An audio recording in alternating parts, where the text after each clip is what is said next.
বাংলাদেশ সরকারি কর্মচারী দাবি আদায় ঐক্য পরিষদের উদ্যোগে বৈষম্যমুক্ত নবম পে স্কেল সহ ৭ দফা দাবি বাস্তবায়ন। এর লক্ষ্যে চট্টগ্রাম বিভাগীয় প্রতিনিধি সমাবেশ ৫ অক্টোবর শনিবার সকালে চট্টগ্রাম শিল্পকলা একাডেমি হল রুমে অনুষ্ঠিত হয়েছে। প্রতিনিধি সমাবেশে প্রধান অতিথি হিসেবে অডিও কনফারেন্সের মাধ্যমে যুক্ত হন নাগরিক ঐক্য সভাপতি মাহমুদুর রহমান।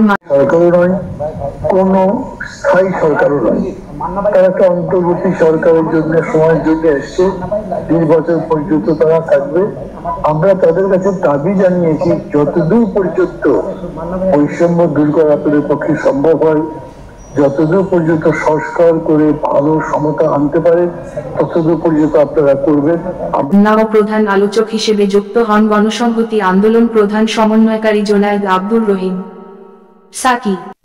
তার সাথে আমি আগেও আপনাদের সাথে একাত্মতা পোষণ করেছি। ভবিষ্যতে সকল ঐক্যবদ্ধ কর্মকর্তা কর্মচারীদের সাথে যে সংগ্রাম, সেই সংগ্রামে আমি থাকবো। আপনারা সবাই ভালো থাকবেন। আপনাদের দাবি দেওয়ার সাথে আমাদের একাত্মতা ঘোষণা করছি। ধন্যবাদ ভাই, ধন্যবাদ। অনেক অনেক শুভেচ্ছা।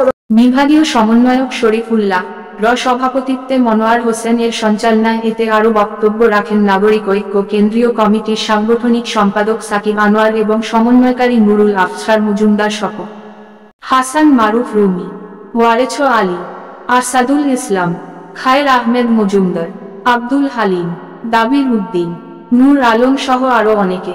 বক্তারা বলেন, এই হলটা ভাড়া করেছে, যেখানে আমার ১৭-২০ সরকারি কর্মচারী ৪ ভাগের ১ অংশ বসার জায়গা নাই। তার থেকে ভালো অবস্থায় যাবে। অনেকেই আমরা এই দাবিগুলো যখন করেছি একটা কথা দ্বারা বলার চেষ্টা করে, এই টাকা আমরা পাবো কোথায়? $১৫০ বিলিয়ন নাকি বাংলাদেশ থেকে পাচার হয়ে গেছে ১৫ বছরে। হার্ট অ্যাটাক করেছিলেন, কিন্তু এই ফ্যাসিস্ট হাসিনা সরকার তার চিকিৎসা দেয় নাই। আজকে অনেকটা বিপদাপন্ন। আমরা সবাই ওনার জন্য দোয়া করতে চাই।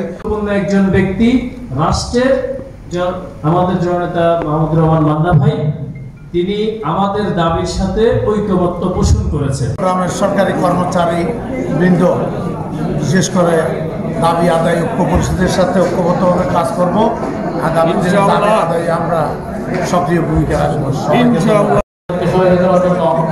চট্টগ্রাম বিভাগীয় প্রতিনিধি সমাবেশের পক্ষ থেকে আবারও আন্তরিক সরকারি কর্মচারীদের দীর্ঘদিনের দাবি নবম পে স্কেল প্রদান করতে পে কমিশন গঠন এখন শুধু সময়ের দাবি। এই সময় এই দাবিগুলো সহ অন্তর্বর্তীকালীন সময়ের জন্য ৫০% মহার্ঘ ভাতা ও ৭ দফা দাবি বাস্তবায়ন করে সরকারি কর্মচারীদের দীর্ঘদিনের বৈষম্য দূর করার জোর দাবি জানানো হয়।